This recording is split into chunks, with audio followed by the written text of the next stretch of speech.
Halo adik-adik semua. Walaupun ibadah di rumah, yuk perhatikan apa yang harus dilakukan selama ibadah. Yang pertama, pastikan ya ada pendamping adik-adik selama ibadah dilakukan, baik itu orang tua atau siapapun yang lebih tua. Yang kedua, tetap berpakaian yang rapih agar kita menunjukkan kalau kita tetap menghormati Tuhan dimanapun kita beribadah.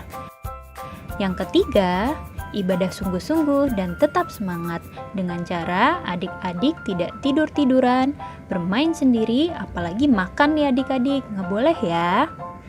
Yang keempat, pastikan adik-adik mengikuti ibadah sampai akhir, karena selain kita bisa belajar firman Tuhan, ada juga challenge dan acara menarik lainnya. Yeay, selamat beribadah adik-adik.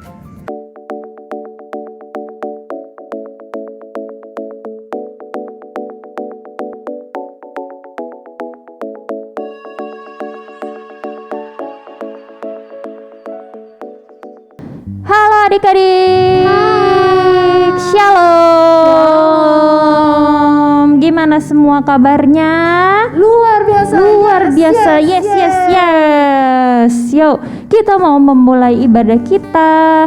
Semuanya siap.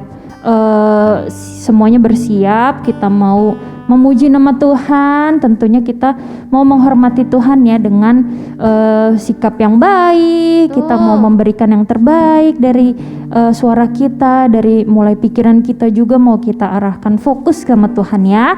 Oke, kita mau berdoa dulu sebelum kita memulai ibadah kita. Ikutin Kak Naomi berdoa ya. Terima kasih ya Tuhan. Terima kasih ya Tuhan. Sepanjang hidup kami, Tuhan sudah berkati, dengan melimpah. Sampai pada hari ini, kami boleh sehat. Dan sekarang kami bisa beribadah, bersama dengan teman-teman kami. Tuhan berkati. Beri kami semangat, hikmat, agar kami bisa menikmati ibadah hari ini. Hanya di dalam nama Tuhan Yesus. Kami siap memulai ibadah kami. Haleluya. Amin. Yes, semuanya semangat, bangkit berdiri dong. Kita mau regangin badan kita dulu. Mau memuji Tuhan harus semangat. Oke adik-adik.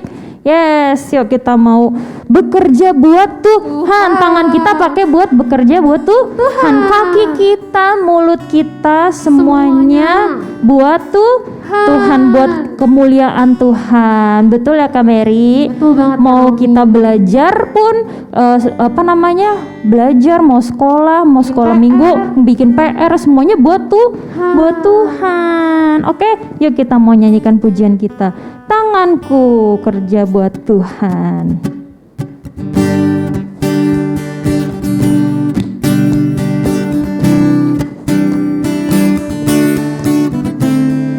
Tanganku kerja buat Tuhan, mulutku memuji namanya, kakiku berjalan cari jiwa, upahku besar. Sekali lagi,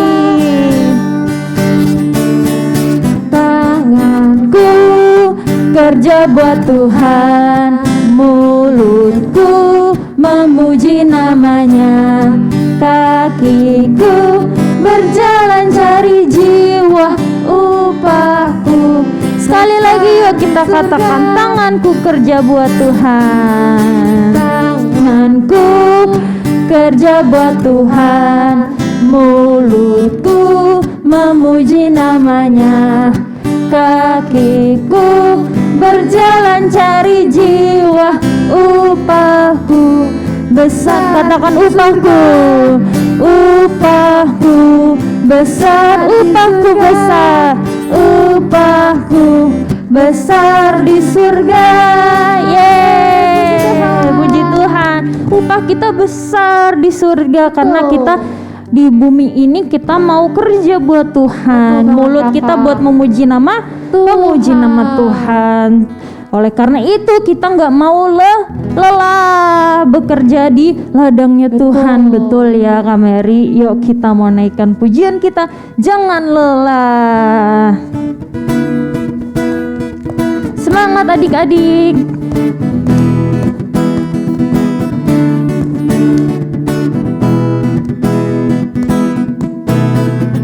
Jangan lelah bekerja di ladangnya Tuhan. Roh Kudus yang beri kekuatan, yang mengajar dan menopang. Tiada lelah bekerja bersamamu Tuhan, yang selalu mencukupkan atas segalanya. Ratakan tanah yang bergelombang, ratakan tanah bergelombang, timbunlah tanah yang berlubang, menjadi siap dibangun di atas dasar iman. Ratakan tanah bergelombang, timbunlah tanah yang berlubang,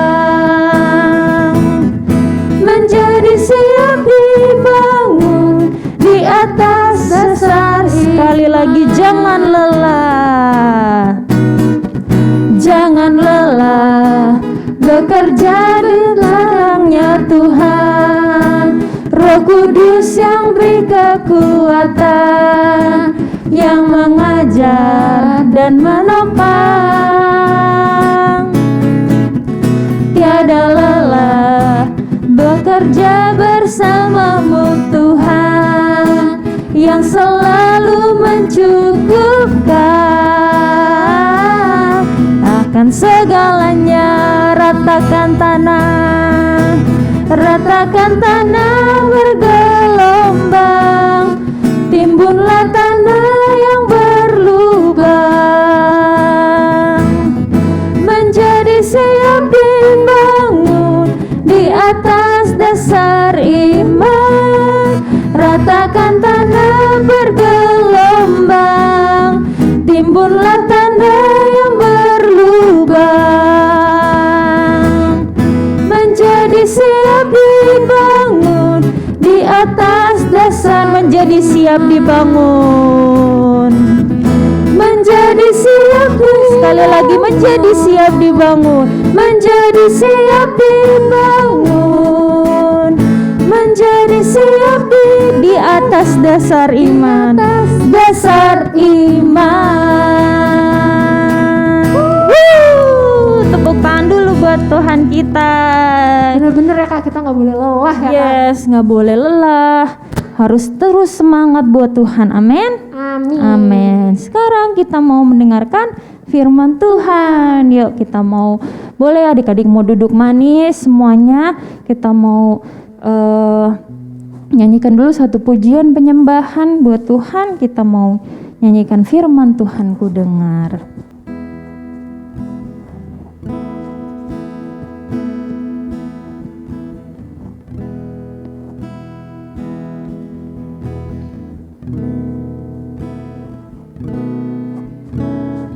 Firman Tuhan ku dengar, ku tanam di hatiku, ku ingin bertumbuh subur, ku ingin bertumbuh subur, berbuah lebat.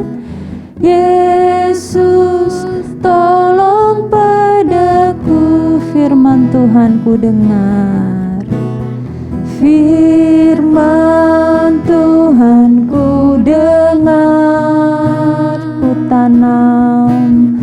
ku tanam di hatiku, ku ingin bertumbuh subur, berbuah lebat. Yesus tolong. Sekali lagi kita nyanyikan firman Tuhan ku dengar dengan sungguh-sungguh. Firman Tuhan ku dengar, ku tanam di hatiku, ku ingin bertumbuh subur, berbuah lebat. Yesus tolong padaku. Katakan, Yesus tolong padaku. Yesus tolong Yesus tolong padaku. Yesus tolong padaku. Nanti Kak Mary berdoa untuk firman Tuhan. Mari adik-adik lipat tangannya, tutup matanya, kita berdoa. Tuhan Yesus, Tuhan Yesus, kami bersyukur hari ini diberikan kesempatan untuk memuji nama Tuhan dan mendengarkan firman Tuhan. Tuhan tolong berkati kakak yang akan membawakan firman Tuhan agar kami juga bisa mengerti apa yang disampaikan dan bisa melakukannya dalam hidup kami. Terima kasih ya Tuhan. Dalam nama Tuhan Yesus Kami berdoa. Amin. Yeay, selamat mendengarkan. Halo adik-adik, kembali lagi sama Kak Mary, dan hari ini kakak akan mengajak adik-adik untuk mendengarkan firman Tuhan yang tentunya nggak akan kalah menarik sama cerita yang udah Kak Naomi bawakan minggu lalu. Sebelum kita mulai, yuk sama-sama kita mau mengucapkan super kebenaran kita pada hari ini menggunakan gaya ya adik-adik. Boleh kalian semua bangkit berdiri dan ikutin gerakan kakak. Super kebenarannya adalah aku tidak akan membiarkan kemarahan menguasaiku. Bareng-bareng ya adik-adik. Semua bareng-bareng pakai gerakan, ucapkan dengan semangat. 1, 2, 3. Aku tidak akan membiarkan kemarahan menguasaiku. Nah, ngomongin tentang kemarahan, siapa di sini yang pernah marah? Coba angkat tangan nih yang udah pernah marah. Kakak pun pernah marah, dan kakak yakin kakak-kakak yang lain juga pasti pernah marah. Di Alkitab ada juga nih cerita mengenai kemarahan, dan tokohnya pun masih sama kayak cerita minggu lalu, yaitu Saul.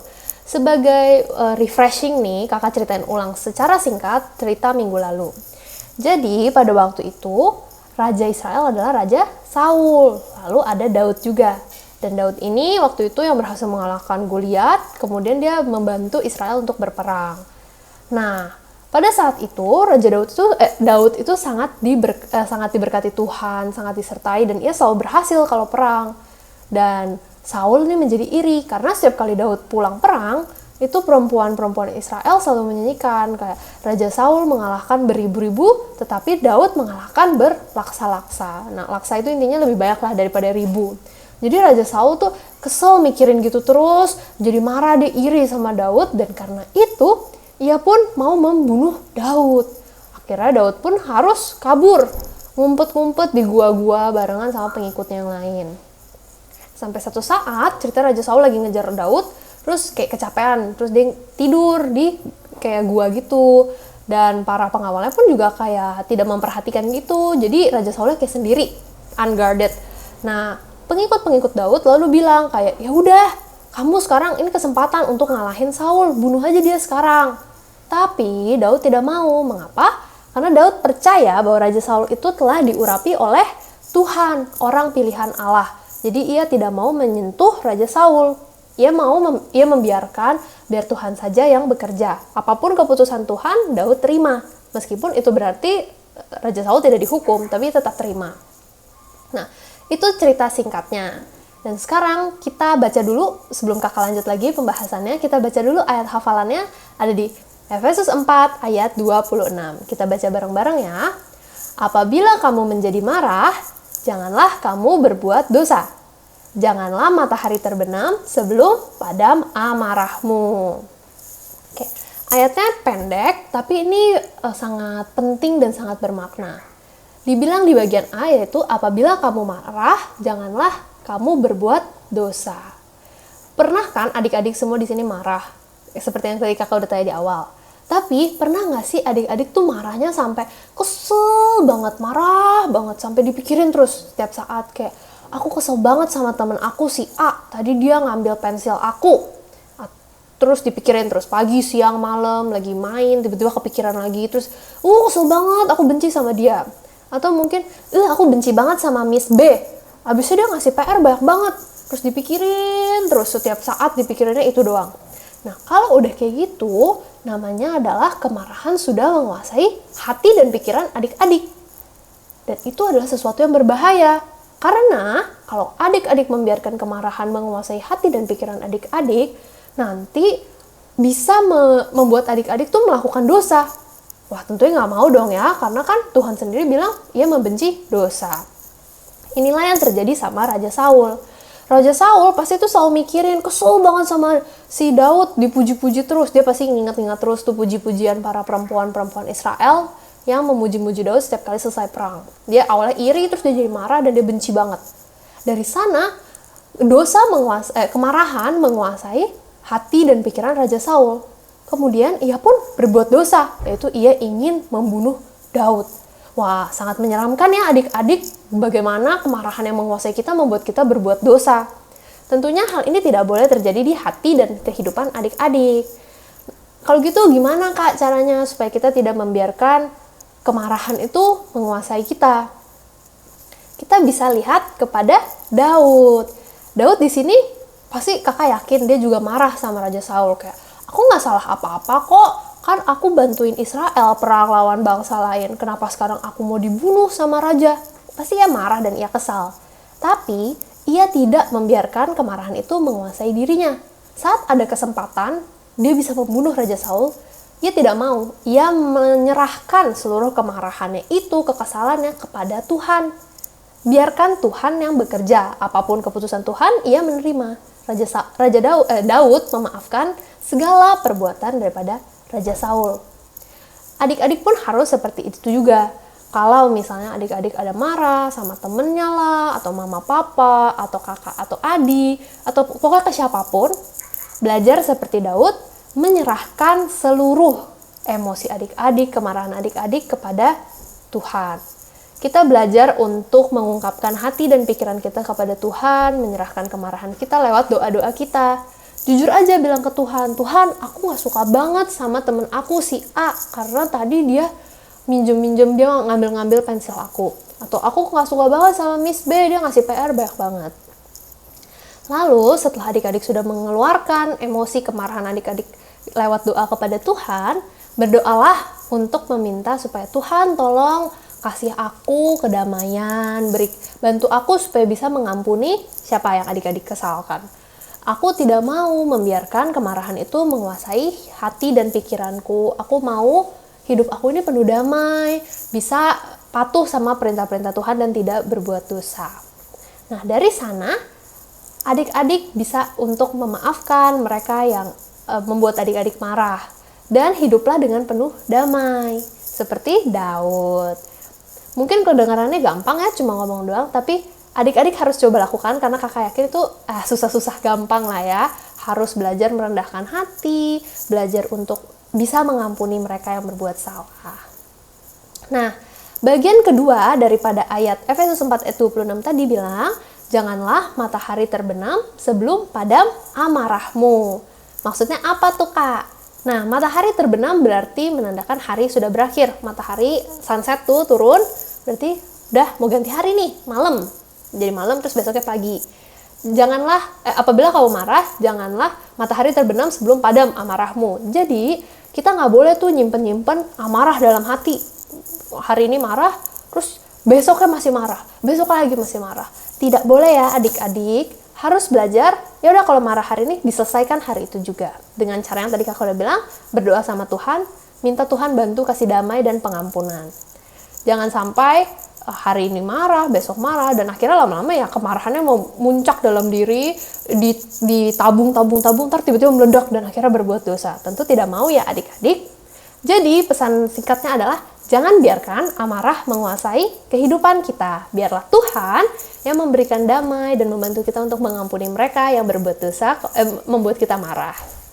Oke adik-adik, sekian firman Tuhan hari ini. Kita sama-sama lipat tangan, tutup mata, kita berdoa. Tuhan Yesus, terima kasih kami sudah belajar mengenai tidak membiarkan kemarahan menguasai hidup kami. Tuhan, kami mohon Engkau yang berikan kedamaian dalam hati kami. Bantu kami untuk bisa mengampuni mereka yang membuat kami marah. Terima kasih Tuhan, biarlah kami bisa hidup bebas dari kemarahan. Dalam nama Tuhan Yesus, kami berdoa. Amin.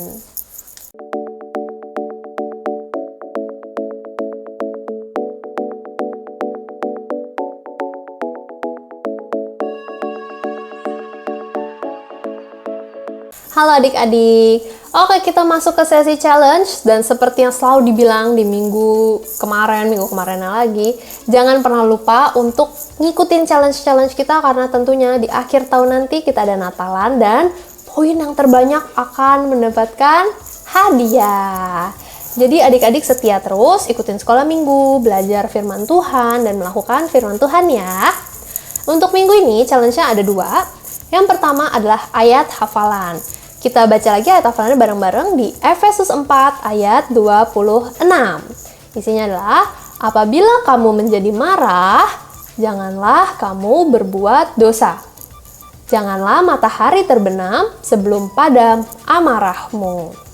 Bisa ya adik-adik, dan itu sangat berhubungan tuh sama firman Tuhan tadi. Jadi selalu diingat-ingat dan dilakukan dalam kehidupan sehari-hari. Lalu challenge yang kedua adalah, kakak mau mendengar adik-adik berdoa kepada Tuhan untuk meminta Tuhan memberikan kedamaian dalam hati dan membantu adik-adik bisa mengampuni mereka yang membuat adik-adik marah. Bisa kan adik-adik? Gampang banget ya. Nanti bisa divideokan lalu dikirimkan bisa ke Kak Naomi ataupun ke kakak sendiri. Itu aja challenge kita minggu ini. Sampai jumpa minggu depan. Dadah!